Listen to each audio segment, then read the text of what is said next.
Assalamualaikum warahmatullahi wabarakatuh. Saya Zara Nur Apriliani dari kelas 12 IPA 1. Jadi di sini saya akan menjelaskan apa itu enzim. Jadi enzim itu merupakan protein juga katalitik yang berfungsi untuk mempercepat proses metabolisme dalam tubuh.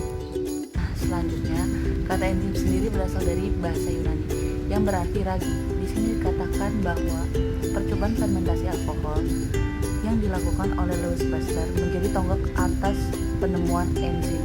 Jadi enzim itu tersusun atas senyawa protein dan senyawa non-protein. Nah, sifat katalitik ini merupakan ciri khas dari enzim yang membedakan dia dengan protein lainnya. Cara kerja enzim sendiri dibagi menjadi dua teori. Yang pertama teori gembok dan kunci, yang kedua itu ada teori induksi. Pada tahun 1894, Emil Fischer menemukan teori ini, yaitu teori gembok dan kunci. Apa sih bisa dikatakan teori gembok dan kunci? Karena di sini tuh yang enzim itu diibaratkan dengan kunci dan substrat itu diibaratkan dengan gembok. Karena mereka itu memiliki dua sisi yang sama sehingga memiliki kecocokan untuk membuka ataupun sebaliknya.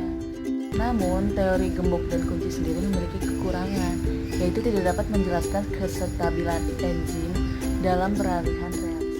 Kedua, ada teori induksi. Jadi Daniel Koszalin pada 1958 mengemukakan teori ini. Enzim mempunyai sisi aktif yang fleksibel. Meski demikian, sisi aktif enzim tersebut memiliki titik pengaitan yang sama atau spesifik. Sehingga hanya substrat yang memiliki titik-titik pengaitan yang spesifik sama yang akan menginduksi sisi aktif dari enzim sehingga pas membentuk seperti substrat.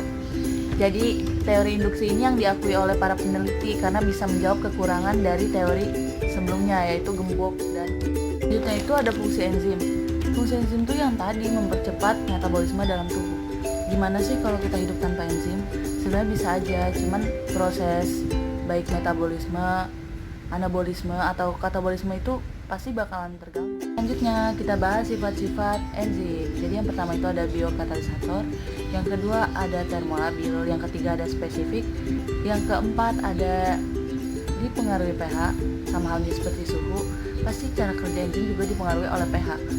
Nah, yang terakhir dia itu bekerja bolak-balik, seperti tidak menentukan arah reaksi perubahan senyawa A menjadi B atau sebaliknya.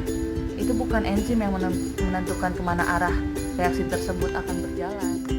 Misalnya ya, tubuh kekurangan glukosa, maka dia akan memecah gula cadangan yaitu glikogen atau sebaliknya. Sekian penjelasan dari saya, kurang lebihnya mohon maaf. Assalamualaikum warahmatullahi wabarakatuh.